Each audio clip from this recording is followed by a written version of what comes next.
సాయిరామ్. ఓం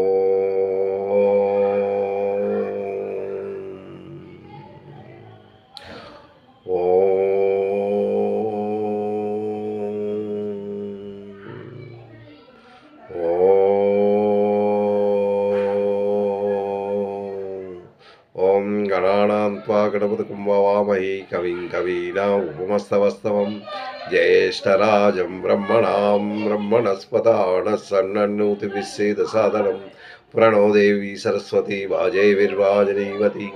శ్రీ గణేశాయ నమః. శ్రీ గురుభ్యో నమః. హరి ఓం. సాయిరామ్. మనం జ్ఞానకర్మ సన్యాస యోగం గురించి ఒక్కొక్కటి మనం చెప్పుకొని వెళ్తున్నాం. ఇప్పటికి 26 శ్లోకాలు వెళ్ళాయి. ఈవేళ 27వ శ్లోకం. ఇవి 43 శ్లోకాలు. భగవంతుడు ఏ విధంగా చెప్తున్నాడో మనం జాగ్రత్తగా వినాలి. ఫస్ట్ సంఖ్యాయోగం అంటే మొట్టమొదట అర్జున విషాద యోగం, తర్వాత సంఖ్యాయోగం తర్వాత కర్మయోగం అయిపోయింది. ఇది కర్మ జ్ఞాన అంటే జ్ఞాన కర్మ సన్యాసి యోగం. మళ్ళీ జ్ఞానం గురించి ఆయన చెప్తున్నాడు. ఆత్మ గురించి చెప్పాడు, కర్మ గురించి చెప్పాడు. ఇప్పుడు జ్ఞానం గురించి భగవంతుడు మనకి ఎక్స్ప్లెయిన్ చేస్తున్నాడు. భగవంతుడు మనకి ఎందుకు ఇన్ని విధాలుగా చెప్పడానికి కారణం ఏంటి అంటే అర్జునుడికి చెప్తున్నాడు. ఇది అర్జునుడికి చెప్పింది కాదు, ఇది మనకే చెప్తున్నాడు. అలాగనే మనం భావించుకోవాలి. ఎందుకంటే మనలో చెడు భావనలు చాలా ఎక్కువగా ఉన్నాయి. ఈ చెడు భావనలతో మన మనసును కంట్రోల్ చేసుకోలేకపోతున్నాం. మనసు పరి విధాలు పరిగెడుతూనే ఉంటుంది. దాన్ని కంట్రోల్ చేయాలంటే ఇది అంత తేలికైన పని కాదు. ఇది చాలా సాధన అవసరం. ఈ సాధన గురించే భగవంతుడు ప్రతి విషయం నొక్కి చెప్తున్నాడు. దాన్ని మీరు జాగ్రత్తగా చక్కగా వినాలి. అయితే ఇప్పుడు 26వ శ్లోకం నిన్నటిది అయింది. ఇప్పుడు 27. మళ్ళీ పాత శ్లోకంకి అయితే మనం చాలా తక్కువ టైంలో దీన్ని కంప్లీట్ చేద్దామనగా నేను ఏ శ్లోకాన్ని అయితే చెప్తున్నానో ఆ శ్లోకం తాలూకా మీనింగే నేను చెప్తాను. అయితే ఇక్కడ 27వ శ్లోకంలో ఏం చెప్పాడంటే సర్వణీంద్రియ కర్మాణి.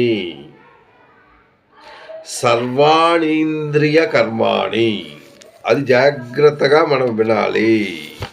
సర్వాణీంద్రియ ఏంటి? సర్వాణీంద్రియ కర్మాణి ప్రాణకర్మాణి చాపరే. సర్వాణి ఇంద్రియ కర్మాణి. ఇక్కడ సర్వాణి ఇంద్రియ కర్మాణి, ఇంద్రియాలతో కర్మను చేస్తున్నవారు. అన్ని ఇంద్రియాలు సర్వాణి అంటే ఇంద్రియ కర్మలు అన్నమాట. అక్కడ ప్రాణకర్మాణి. ఇందులో ఇంద్రియాలు ప్రాణాలు. ఇంద్రియాలు ఏంటి? జ్ఞానేంద్రియాలు, కర్మేంద్రియాలు. ఇవి ఇంద్రియ రూపంలో ఇవి ఉన్నాయి. ఇవి మొత్తం 23. అయితే అలాగే ప్రాణకర్మాణి అవి పంచప్రాణాలు. అవి చ అపరే. ఇది ఎవరి గురించి? ఎవరైతే యోగులో, ఎవరైతే మహానుభావులో, ఎవరైతే దాన్ని చేరుకుంటున్నారో వాళ్ళ గురించి ఈ శ్లోకం చెప్పబడుతుంది. కొందరు ఇలా ఉంటారు, కొందరు ఇలా ఉంటారు అనేసి. కొందరు ఏ విధంగా ఉంటారు, కొందరు ఏ విధంగా ఉంటారు అనేసి ఇక్కడ చెప్తున్నారు. ఇంద్రియ క్రియలను, ఆ తర్వాత ప్రాణముల క్రియలని అన్నింటినీ జ్ఞానముచే ప్రకాశితమై ఉన్నది. ఆత్మయందు ప్రతి ఒక్కరికి ఆత్మ అంటూ ఉంది. అదే జీవాత్మ. అది జాగ్రత్తగా తెలుసుకోవాలి. అది ఎప్పుడూ ప్రకాశవంతంగా ఉంటుంది. దాన్ని కప్పబడి దేనికి? మీ తాలూకా ఏవైతే మైండ్‌లో బ్యాడ్ బ్యాడ్ ఎలిమెంట్స్ ఏవైతే ఉన్నాయో అవి దాన్ని కప్పబడి ఉంటాయి. అది ప్రకాశితంగా చెయ్యాలి అంటే ఈ ఇంద్రియాల్ని దూరంగా ఉంచుతూ దాన్ని ప్రకాశితం చెయ్యాలి. అది అక్కడ సర్వ సర్వాణి ఇంద్రియ కర్మాణి ప్రాణకర్మాణి చ అపరే. ఆ తర్వాత ఏంటంటున్నాడు? ఆత్మ సంయమ యోగాగ్నౌ అంటే ఆత్మతో సంబంధించింది. ఆత్మ సంయమం అంటే ఆత్మ సంయోగ రూపాగ్ని యందు ఆత్మతో సంబంధించింది జుహ్వాతి జ్ఞాన దీవతే. జుహ్వాతి అంటే జ్ఞాన దీవతే అంటే జుహ్వాతి అందులో కలిసిపోవాలి. జుహ్వాతి జ్ఞాన దీవతే జ్ఞానముచే ప్రకాశించమైనది. ఇది దేని గురించి చెప్తున్నాడు అంటే ఈ శ్లోకం కొందరు ఇంద్రియ క్రియల్ని ప్రాణక్రియల్ని అన్నింటినీ జ్ఞానముచే ప్రకాశితమైన ఆత్మ సంయోగ రూపాగ్నిలో ఉంటారు. ఇది చాలా క్లిష్టమైనది. ఎందుకంటే ఇది కొద్దిగా అర్థం చేసుకోవడానికి మనం చాలా మైండ్ని ఉపయోగించాలి.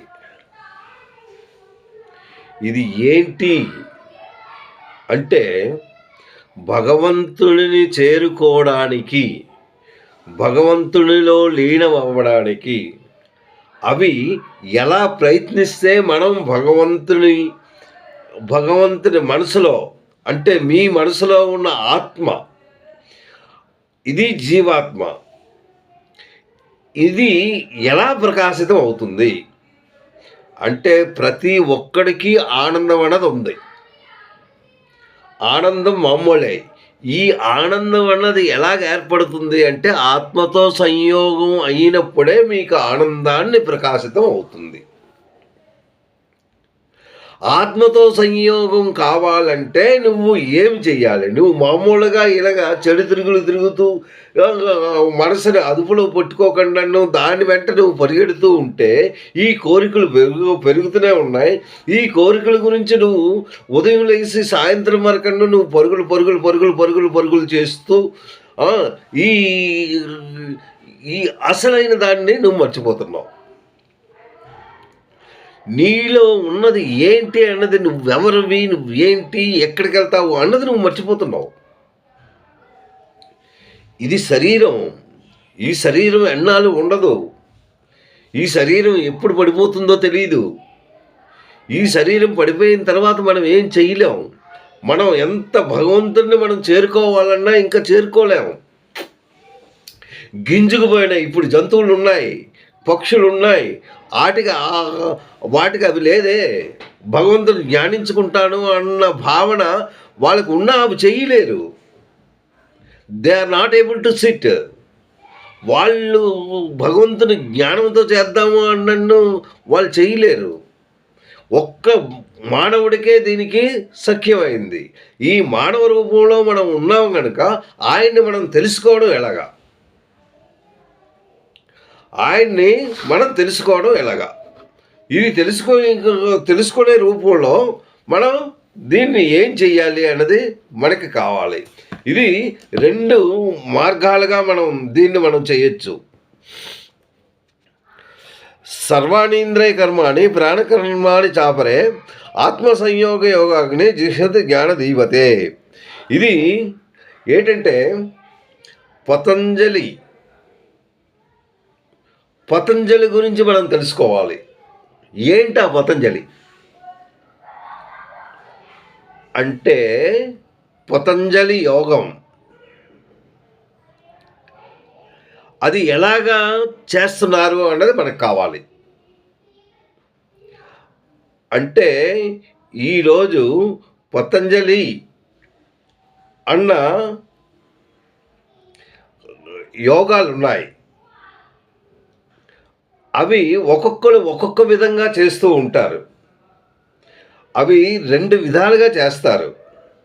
ఇంద్రియాలని కంట్రోల్ చేస్తూ భగవంతుని మీద కేంద్రీకరించడం, భగవంతుణ్ణి తెలుసుకోవడం. ఎలా తెలుసుకుంటావు అంటే పద్మాసనంలో కూర్చోవాలి. ఈ పద్మాసనంలో కూర్చున్న తర్వాత ఎలా నువ్వు దాన్ని చేస్తావు? మామూలు నిష్ఠతో ఇది అవ్వదు. దీన్ని ఏంటంటే ప్రాక్టీస్, సాధన ద్వారా అవుతుంది. సాధనలో భగవంతుని దగ్గర కూర్చుంటూ, ఆసనం వేసుకుంటూ, పద్మాసనంలో కూర్చొని నీ తాలూకా ఇంద్రియాలను కంట్రోల్ చేస్తూ, నీ మనసుని ఇంద్రియాలని మనసు వైపు పరిగెట్టకుండా ఇది ఒక దీనిగా చేసుకుంటూ భగవంతుని మీద నీ తాలూకా ఆత్మని అంటే నీ మనసుని భగవంతుని మీద పెడుతూ ఎలా చేస్తావు? మామూలుగా అయితే నువ్వు ఒక్క నిమిషం నువ్వు ఉండలేవే. ఎందుకంటే నువ్వు దానికి అలవాటు పడిపోయి ఉన్నావు. దాన్ని నువ్వు కంట్రోల్ చేయాలంటే నీకు సాధన కావాలి. అలా కూర్చుంటూ ఓంకారం చెప్పు. ఓం. అది ఈ తలంపు ఎక్కడుండాలి? నీకు భగవంతుడి మీద ఉండాలి. భగవంతుడి మీద ఉంటూ దాన్ని చెయ్యాలి. ఎలా చేయగలవు అంటే దీనికి ఒక 2 ఇది పతంజలి యోగ పద్ధతి అన్నమాట. పతంజలిలో యోగ పద్ధతి ఎలాగపు యోగ పద్ధతి అంటే భగవంతునిలో నువ్వు ఏయించాలి అంటే దాని తాలూకా పద్ధతి ప్రకారం నువ్వు వెళ్ళినట్టయితే ఆత్మశుద్ధి అవుతుంది. ఆత్మశుద్ధి అయితే కానీ నువ్వు భగవంతుణ్ణి చేరుకోలేవు. ఆత్మశుద్ధి కావాలంటే ఎలా చెయ్యాలి? ఏ విధంగా చేస్తే నీకు ఆత్మశుద్ధి అవుతుంది? ఈ యోగ సిద్ధాంతాల ప్రకారం ఇవి నీ తాలూకా ఇంద్రియాలు, జ్ఞానేంద్రియాలు, కర్మేంద్రియాలు ఇవన్నీ ఒక్కటిగా చేసుకోవాలి. అవి ఇటు అటు పరిగెట్టకుండా ఒక్క భగవంతుడి మీదే చూస్తూ దాన్ని నువ్వు ఒక ప్రక్రియలో పెట్టినట్టయితే ఎటువైపు చింతన చేయకుండా, ఎటువైపు కేంద్రీకృతమయ్యకుండా మనస్సు ధ్యానావస్థకి చేరుకోవడానికి నువ్వు ప్రయత్నించాలి. అది ధ్యానావస్థ చేరుకోవాలి అంటే ఓంకారంతో నీ ప్రాణాయామం, నీవు ఏదైతే ప్రాణం ఊపిరి తీస్తున్నావో, ప్రాణాయామం అంటే ఊపిరి, ఆ ఊపిరిని ఎలా చేస్తున్నావు? ఆ ఊపిరి తీసుకున్నప్పుడు ఒకటి, విడిచిపెట్టినప్పుడు ఒకటి. నీ తాలూకా ధ్యానం నువ్వు ఊపిరి మీద ఉంచుతూ భగవంతునిలో లీనం అవుతూ ఉండాలి. ఓం హం అంటూ ఉంటే అది నేనే భగవంతుణ్ణి. అంటే నీ శరీరము, నీ ఇంద్రియాలు ఇవన్నీ నువ్వు కంట్రోల్ అవుతూ దాన్ని నువ్వు చేరుకోగలవు. ఆ పద్మాసనంలో కూర్చుంటూ భగవంతుని భగవంతుడు అవ్వండి, ఎవరినో ఒక రూపాన్ని నువ్వు మనసులో పెట్టుకుంటూ దాన్ని లేకపోతే ఒక జ్యోతిని నువ్వు మనసులో పెట్టుకుంటూ దాన్నే ధ్యానించినట్టయితే తప్పక అక్కడికి నువ్వు చేరుకోగలవు. అది ఎలా చేరుకోగలవు అంటే ఈ ఇంద్రియాలని కంట్రోల్ చేసుకోవడంలో ఈవేళ కొద్దిగా ఒక 5 నిమిషాలు కూర్చుంటావు, రేపు 10 నిమిషాలు కూర్చుంటావు, ఆ తర్వాత 15 నిమిషాలు కూర్చుంటావు. ఆ టైమింగ్స్ని అలా పెంచుకుంటూరా. ఆ తర్వాత ఏ టైంలో కూర్చుంటావో అది కూడా నువ్వు అది ఉదయం అంటే ఆ టైమింగ్స్ కూడా నువ్వు ఫిక్స్ చేసుకుంటూ ఆ టైంలో భగవద్ ధ్యానంలో చేసినట్టయితే బ్రహ్మముహూర్తం ఎప్పుడుంది?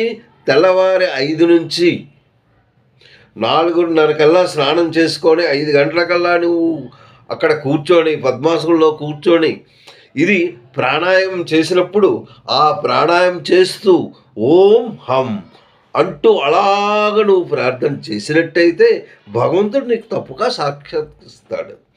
ఈ విధంగా నువ్వు చేసినట్టయితే నువ్వు తప్పక దీంట్లో ఆత్మ సంయోగ యోగాగ్ని జుహ్నతి జ్ఞానదీపతే అన్నాడు. నువ్వు ఆత్మతో నువ్వు కలుస్తావు అంటే అందులో ఆనందం నువ్వు పొందుతావు. ఇంకా ఇంద్రియాలతోని ఏ ఆలోచనలు నువ్వు దేంట్లో నువ్వు ఉండవు, దాంతోనే నువ్వు కలుస్తావు. అది కలిసినప్పుడు అప్పుడు నీలో ఉన్న జ్యోతి, నీలో ఉన్న జ్ఞానం ఇవన్నీ ప్రబలితం అవుతాయి, ప్రకాశిస్తాయి. ఎప్పుడైతే ప్రకాశం చెందుతుందో అప్పుడు నీలో మార్పులు వచ్చేస్తాయి. అది సర్వనేంద్రియ కర్మాణి ప్రాణకర్మాణి చ ఆపరే అంటే ఇంద్రియాలన్నీ నువ్వు కంట్రోల్ చేస్తూ ప్రాణాయామంలో నువ్వు కూర్చుంటూ ఆ ప్రాణాయామంలో చక్కగా భగవంతుని ప్రార్థనలో నువ్వు ఊపిరి తీసుకోవడము విడిచిపెట్టడం ఈ రెండు నువ్వు చేసినట్టయితే నీకు తప్పగా నీకు భగవంతుడు కనబడతాడు. అందులో జ్ఞానాన్ని నీకు అభివృద్ధి అవుతుంది. ఎప్పుడైతే జ్ఞానం అభివృద్ధి అవుతుందో నీ ఆత్మ శుద్ధి అవుతుంది. ఎప్పుడైతే నీ ఆత్మ శుద్ధి అవుతుందో నీలో ఒక ఆనందం, మహా ఆనందం, బ్రహ్మానందం నువ్వు పొందగలవు. అది ఈ శ్లోకంలో చెప్తున్నాడు. ఈ శ్లోకం మనం చక్కగా అది చదువుకుంటూ దీన్ని మనం పాటించినట్టయితే భగవంతుడిని ప్రతి ఒక్కరూ చేరుకోగలరు, ప్రతి ఒక్కరూ ఆనందపడగలరు. ప్రతి ఒక్కరికి ఇది ఈ స్వాతంత్రాన్ని భగవంతుడు ఇచ్చాడు. దాన్ని వినియోగించకుండా మనం వేరే వేరే విధాలుగా మనం వెళ్ళినట్టయితే ఈ ఈ జీవితం వేస్ట్ పేపర్ కింద డస్ట్బిన్లో పడేసినట్టే మనకు అక్కడ పడేస్తాడు. ఇంకంతే. ఇది ప్రాణం ఉన్నంత వరకే, ఈ దేహం ఉన్నంత వరకే మనం ఈ ధ్యాన యోగంలో ఉన్నాం.